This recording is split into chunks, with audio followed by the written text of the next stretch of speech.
दुनिया में अब तक जितने भी युद्ध हुए किसी का भी सॉल्यूशन शांति के तौर पर नहीं निकल कर आया। रिजल्ट्स अगर आप देखेंगे तो हमेशा दो देश बटे हैं आपस में और जितने भी जो तबाही के निशान हैं वो लोगों के जहन में हमेशा छूट गए हैं। तो ऐसे में इजरायल और हमास की जो जंग है इसका भी हश्र कुछ ऐसा ही होने वाला है, क्योंकि पूरी दुनिया जो है वो दो हिस्सों में बट गई है। कोई इजरायल को समर्थन दे रहा है तो कोई हमास को समर्थन दे रहा है। तो सबसे पहले बात कर लेते हैं कि आखिर अब तक इस युद्ध में क्या क्या हुआ है। सबसे पहले शुरुआत इसकी हमास की ओर से की जाती है, जो कि 6 अक्टूबर को सुबह कई सारे रॉकेट हमास की ओर से दागे जाते हैं इजरायल पर गाजा पट्टी से, और उसके बाद अब जवाबी कार्रवाई इजरायल की तरफ से की जा रही है। और इजरायल का यह दावा है कि उसके अब तक 1400 लोग मारे गए हैं और अब हमास यह दावा करता है कि 2700 लोग उसके मारे गए हैं। गाजा पट्टी का जो हिस्सा है, कई तस्वीरें भी वहां से आपको सामने मिल रही होंगी, कई वीडियोस आप देख रहे होंगे, लेकिन हर तरफ आप रोते बिलखते लोगों को ही नजर पा रहे होंगे और साथ साथ तबाही की वो दास्तां, तबाही के वो नजारे आपको केवल दिख रहे होंगे जो केवल किसी के भी जहन में दर्द या फिर उसको खौफ से भर सकते हैं।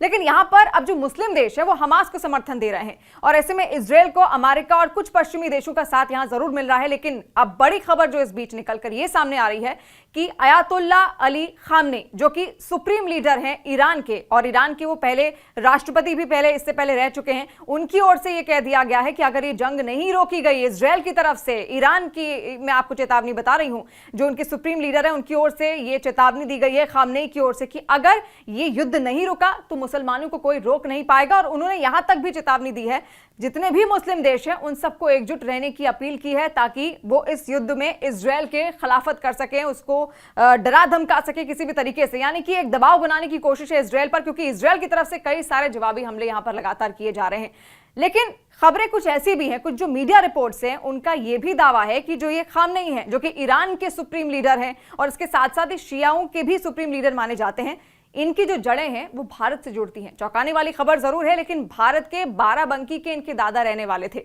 और कहा यह जाता है 1850 और 30 के आसपास जो नवाब थे, लखनऊ के जो नवाब थे, उनके साथ ये ईरान और इराक की धार्मिक यात्रा पर पहुंचे थे। तो इनको वहां से लौटने का मन नहीं किया और ऐसे में ये वहां के खामनेई गांव में बस जाते हैं और वही सरनेम लेकर धीरे धीरे आगे बढ़ते हैं। ये इनकी तीसरी पीढ़ी है, अयातुल्ला अली खामनेई, जिनका जिक्र मैं कर रही हूं, जिनकी ओर से धमकी और चेतावनी दी गई है इजरायल को और तमाम मुस्लिम देशों को एक साथ आने का यहां पर उनकी ओर से न्योता दिया गया है, अपील भी कह सकते हैं इसे। वो बाराबंकी के, उनकी जो जड़ें हैं वो बाराबंकी से हैं और ये तीसरी पीढ़ी है उनकी जो यहां तक पहुंची है और ऐसे में आज वो ईरान के सुप्रीम लीडर हैं। तो देखिए किस तरीके से दुनिया दो धड़ों में यहां पर बट गई है और ईरान और हमास की जो जंग है वो आखिर कितनी भीषण होगी, क्या तीसरा विश्व युद्ध होगा, इसको लेकर भी एक्सपर्ट्स अब असमंजस में जरूर